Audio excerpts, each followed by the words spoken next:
सान सान बांबाय थादों बिहामजोफोरनि गावखौ फोजोबना लानाय एबा फोजोबस्रांनाया।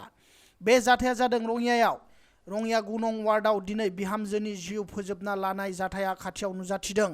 रिदिप कलितानि बिसि धरत्री कलिता 21 बोसोर बैसोनि थांनाय हराव नखराव दावराव दावसि जानानै गावनि जिउखौ फोजोबनानै लायो।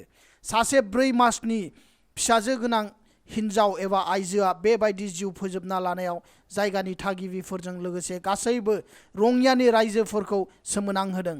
बेफोरबायदि जाथाया समाजखौ गोग्गो गैयै खालामनायजों लोगोसे गुलाय गुजाय खालामो। আৰু ছোৱালীক ফোন কৰোঁতে ইহঁতে ফোনটো ৰিচিভ কৰা নাই, 4বাৰমান মাৰিলোঁ। তাৰপৰা বেনী তাতে মাৰিলোঁ 4বাৰমান। মাৰাৰ পিছত বেনী কল বেক কৰিলা, আপুনি ফোন কৰিছিল? মই কৈছোঁ অঁ কৰিছিলোঁতো, আমাৰ ইহঁতৰ তাতে ফোন মাৰিলোঁ দেখোন কিয় ফোনটো ৰিচিভ কৰা নাই। বেনী কৈছে কি সিহঁতৰ অলপ কিবা লাগছি তাৰ হাতত। মই কৈছোঁ কি লাগিলে? কৈছে কি মই তাক গালি পাৰিলোঁ, গালি পাৰোঁতে মুনু নাওপতে জাপ দি কৈছে কি নমাৰাকে তই নমাৰাকে অকামিলে বিয়ে ধৰা। মোৰ আগতে এনেকৈ ক'ব লাগে নে? আপুনি কওকচোন বাৰু। বাপেক মৰিব আজি 6 মাহে হোৱা নাই, আপাটোক বে মৰিব দিছে, তাই মৰি পেলাই তাই কি খাব? আপোনাৰ ছোৱালী কি শিকাইছি আপুনি এইগিলাখান শিকাইছি এনেকৈ কৈছে। মই কৈছোঁ কি এটা কথা বেনি চাগা যুদ্ধই বোলে তিনি মতাৰ কাজিয়া সমান, গতিকে ইতেনে বেয়া হ'ব ইতেনে ভাল হ'ব। সিহঁতে মানুহ মৰিব দিলি যদি মৰিলে হয়, পৃথিৱীত ইমান মানুহ নহ'ল হয়, গতিকে মানুহ মৰিব দিলি আৰু মৰিবনে? কৈছে কি মোৰ আগত এনেকৈ ক'ব নালাগে নহয় আপোনাৰ ছোৱালী। মই কৈছোঁ কি সেনেকৈ কয়। বুঢ়ী কৈছে কি মোৰ কথা ক'বৰ ইচ্ছা নাই, কাটি দিলে ফোনটো। মই আৰু একো কোৱা নাই, মনে মনে বাগাত দি আছোঁ। মই আৰু চিন্তাও কৰি আছোঁ। তাৰে পিছতে 11টা বজাত ফোন কৰিছে। ফোন কৰোঁতে বুঢ়ী কৈছে কি শুনছিনে যে একোৰ কথা তাই তাৰমানে ডাঙৰ ডাঙৰকৈ কৈ আছে। মোৰ যি অলপমান কথাতে তহঁতে ঘৰত মাই দেউতাক ফোন কৰি তহঁতৰ ভুলগিলাখান কিয় নাখা মদ খাই পেলাই মোক যি বিচাৰি ভাষা দি ৰেন্দি চেন্দি মাৰি গালি পাৰি আছা, মোক কৈছে মোক মাৰি নাপালাকে, মোক মাৰি পেলাই মোক মাৰি খাবাক লাগি আনিছে তহঁতে। এনেকৈ তাই কান্দি কান্দি কৈ আছে আটা পাৰি পাৰি। বুঢ়ী কৈছে কি এই ৰাতি দেখছিনে আপোনাৰ ছোৱালী কি শিক্ষা দিছে? আপুনি বোলে জহাৰা বেটি জন্ম দিছে বোলে, মোক বিচাৰি ভাষা কৈছে বুঢ়ী। কোৱাৰ পিছত মই কৈছোঁ এটা কথা, আপুনি বোলে এখন গাড়ী লৈ আহক, এই ৰাতি লৈ যাওক এনেকৈ কৈছে। মই কৈছোঁ মইতো এই ৰাতি যাব নোৱাৰোঁ, মোৰ নিজে গাড়ী নাই। মই কৈছোঁ আপোনালোকে ৰাতিটো কিবাকৈ থাকক, মই ৰাতিপুৱাই যাম দিয়ক সেনেকৈ কৈছোঁ। তাৰপৰা আৰু তাৰে পিছতে সেনেকৈ কথা বতৰা পাতি আৰু দেউতাকে মোক কিবা কানি গালি পাৰা দি ৰাতিও হৈছিনে। দেউতাকে ভাত বনাব গৈছিল, ভাত বনাই আহাৰ পিছত আৰু কৈছে কি তোৰ বোলে ফোনে ভাঙি মোক কিবা কানি কৰে। মই মোবাইলটো চুইচ অফ কৰি মই বাগাত দিলোঁ।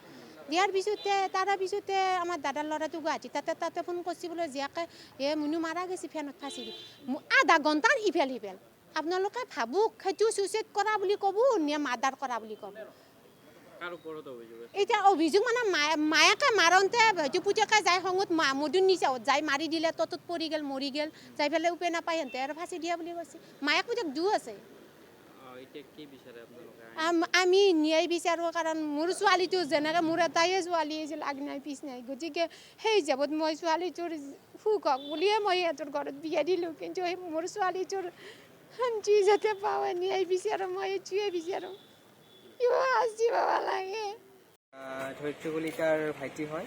আমাৰ বাইদেউ আজি বিয়া হ'ব, আজি 1.5 বছৰেই হ'ল। ৰিদিপ কলিতাৰ আমাৰ ল'ৰাটোৰ লগত বিয়া হৈছিল হৰেকৃষ্ণ ডেকাৰ 2য় পুত্ৰ, ৰঙিয়া তিনিআলি। সিহঁতৰ আগতে ভালেই আছিলে, কিন্তু সিহঁতৰ মাজে সময়ে সৰু সুৰা কাজিয়া লাগি থাকে, ঠিকেই আছিলে। কিন্তু যোৱাকালি সিহঁতৰ কিবা এটা কাজিয়া লাগিল। লগাৰ পিছত মানে কি হ'ল, মাৰ মোবাইলত ফোন কৰিছে, মানে শাহুৱায়ে ফোন কৰি মাক কৈছে যে আপোনাৰ কি ছোৱালী এইটো কৰিলে, এনেকুৱা তেনেকুৱা, আপোনাৰ ছোৱালী এনেকুৱা বেয়া কিছুমান কথা ক'লে। কোৱাৰ পিছত আৰু এটা কথা কৈছে, মই আছোঁ সেই সময়ত মোবাইলটো লাউড স্পীকাৰ কৰি থৈছে। মোৰ ভিনদেউক কৈছে যে সৰু বাবাটো চাইড দিছে, বহুত কথা কৈ আছে, এক মাৰো সেনেকৈ ক'লে। কোৱাৰ পিছত মায়েও দেউতা আহিব, দেউতাই কিবা মায়ে ফোনটো কাটি দিলে। দিয়াৰ পিছত মায়ে মোবাইলটো অফ কৰি দিলে, আমি ক'লোঁ। তাৰপিছত কি হ'ল, ৰাতি 1:17 মামা আহিছে, মামা আহি খবৰটো দিছে যে বাইদেউ এনেকুৱা হৈছে। কিন্তু অথচ আমাক ৰিদিপ ভিনদেউ এতিয়ালৈকে জনোৱা নাই যে বাইদেউ কিবা এটা হৈছে। তেওঁ মোবাইল চুইচ অফ কৰি থৈ দিছে। কাৰণটো কি? কিবা এটা কাৰণ থাকিব লাগিব। মোবাইলটো অফ কিয় কৰিলে? আমিতো ঘৰত গাৰ্জেন আছোঁ, আমাকতো জনাব লাগে তেখেতে। কিন্তু আজিলৈকে এতিয়া এই সময়লৈকে জনোৱা নাই তেখেতে।